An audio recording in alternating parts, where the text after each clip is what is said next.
ताली बजाओ यार।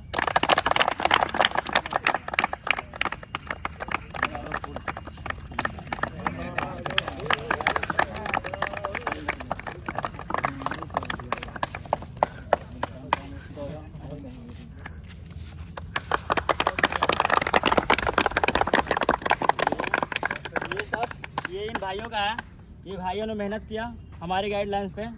तो गाइडलाइंस कहीं से भी मिले पर मेहनत तुमको करना पड़ता है। तो मैं इन भाइयों के लिए दो शायरी बोलना चाहता हूँ कि रख हौसला वो मंदिर भी आएगा, प्यासे के पास चलकर समुंदर भी आएगा, थक कर ना बैठ ए मंजिल के मुसाफिर, मंजिल में मिलेगा और मिलने का मजा भी आएगा।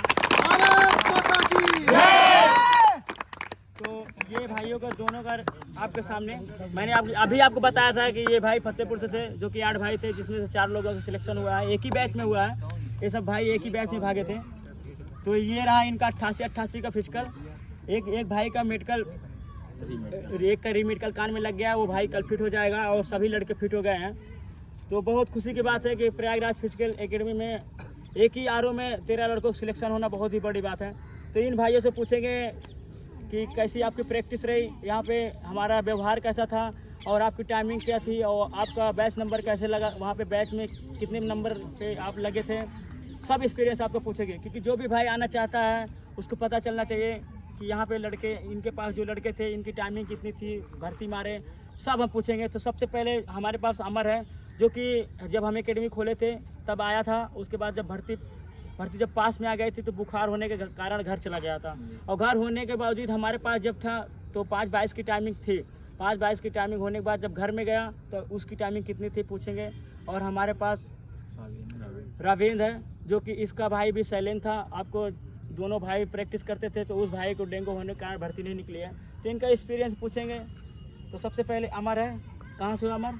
मैं सर फतेहपुर डिस्ट्रिक्ट से बिलोंग कर रहा हूँ। हाँ। और मैं प्रयागराज फिजिकल एकेडमी पहले आया था, तो यहाँ पर सर प्रैक्टिस कराते थे, सर का कहना मानते थे, मतलब जो कहते थे वो सब करते थे।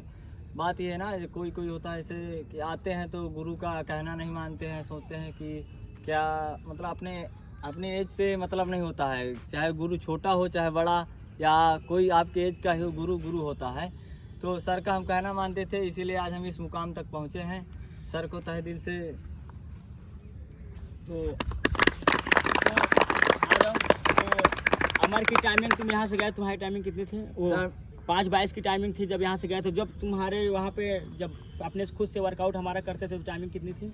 सर जब मैं यहाँ से गया था फिर गांव में प्रैक्टिस करता था, मेरी 5:05 टाइमिंग थी। फिर मैं भर्ती देखने गया था। तो आपका बैच में पंकज के बैच में थे, वो तो मुझे पता है बैच कितने बना। तो आपका नंबर कितने नंबर पे लगा था वहाँ? मैं मतलब हमारे सभी भाई लोग हैं, मतलब भाई लोगों के साथ मैंने नहीं छोड़ा। और मेरा मतलब सबसे फर्स्ट नंबर में, मतलब पहले आगे ही बैठा था। आगे बैठे थे। हाँ। आगे से पूछेंगे कि आपका वहाँ पे जब भर्ती में आप गए थे तो आपका कौन से नंबर पे आपकी रेस फंसी थी? सर मेरी 9वें नंबर पर रेस 9वें नंबर पे रेस फंसी थी और 88 का फिजिकल है जी। तो ये कॉन्फिडेंस रहा हमारे प्रैक्टिस करवाने पे। और लड़कों को हमने यहाँ पे जितने भी लड़के तैयारी करते थे उनको बताया था आपको भर्ती में कैसे लगना है और आपको डरना नहीं है। आपको बीच में लगे तो कैसे निकलना है, अगर पीछे लगे तो कैसे निकलना है, और आगे लगे हैं तो आपको एक्सीडेंट मारने का फुल चांस है। आगे लगने वाले के पास यहाँ पे अगर लड़का 4:45 और 4:50 की रेस है, वो कहीं भी लगेगा तो रेस फंसा देगा, पर आगे लगने का एक्सीडेंट मारने का बहुत बेनिफिट हो जाता है। तो ये रहा हमारा अमर का रिजल्ट, जो कि 88 का फिजिकल है। इसका भी 15 तारीख का पेपर है, मेडिकल हो चुका है। और हम रावेंद्र से पूछेंगे, जो इसका भाई साइलेंट था वो भर्ती नहीं मार पाया, पर रावेंद्र मारा। ये छोटा भाई है और बड़ा भाई भर्ती फेल हुआ है। और बड़ा भाई 2 भर्ती मारा था और फाइनल मेरे से छठा था। अब छोटा भाई, बड़ा भाई देश की सेवा नहीं किया तो क्या हुआ, पर छोटा भाई जरूर देश की सेवा करेगा।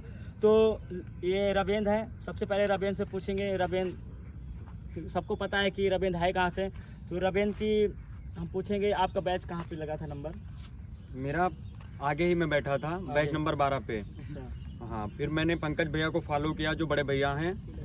फिर मैं 5वें स्थान पे मारा जाके रेस। 5वें स्थान पे रेस मारी गई और जिसमें से आपको पता है एक्सीडेंट में 3 ही बंदा लिया था और लवलेस 7वें नंबर पे था और अमर 9वें नंबर पर था। तो बहुत बढ़िया माहौल रहा कि एक ही बैच में बैठना और भर्ती मारना बहुत मुश्किल होता है, पर भाई ने करके दिखाया। भाई के लिए एक बार जरूर ताली बजाइए। और रवींद्र से हम पूछेंगे कि आपकी टाइमिंग क्या रही?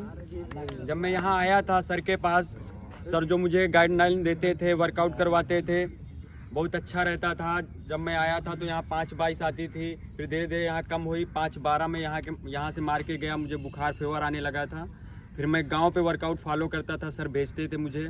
फिर मैं गांव पे 4-52 मारा हूँ, 4-52 मार के गया हूँ मैं। 4-52 की रेस थी, जिसमें से 88 का फिजिकल था। और रोड पे तुम्हारी टाइमिंग कितनी थी? बेस्ट टाइमिंग बताना। मेरी 4:30 रोड पे थी। 4:30 रोड पे बेस्ट टाइमिंग थी। अगर आप भर्ती की तैयारी कर रहे हैं, आर्मी की तैयारी कर रहे हैं, तो कम से कम आपके 5-10 डाउन रहना चाहिए, क्योंकि अगर 5-10 रहेगी तो वहाँ पे 5-6 सेकंड बढ़ जाती है टाइमिंग। तो बहुत बढ़िया परफॉर्मेंस रही हमारे एकेडमी की। तो हम पूछेंगे, अमर से पूछेंगे सबसे पहले कि तुम्हारे फतेहपुर के जो लड़के आना चाहते हैं उनके लिए क्या बोलना चाहते हो?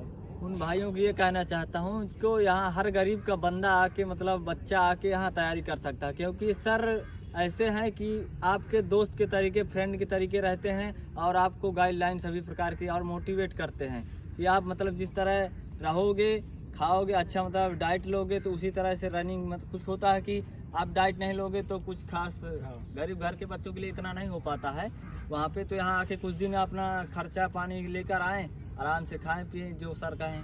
तो ये भाई हैं जिनसे मैंने फीस भी नहीं ली थी, और फीस ना लेने के वजह भाई ने मेहनत की। हमको पता था कि बहुत से लड़के, हमने अपने वीडियो में बोला भी था, जो भाई आना चाहता है बिल्कुल आ जाइए, जिसके पास पैसा है, जिसके पास नहीं है वो भी आ जाइए।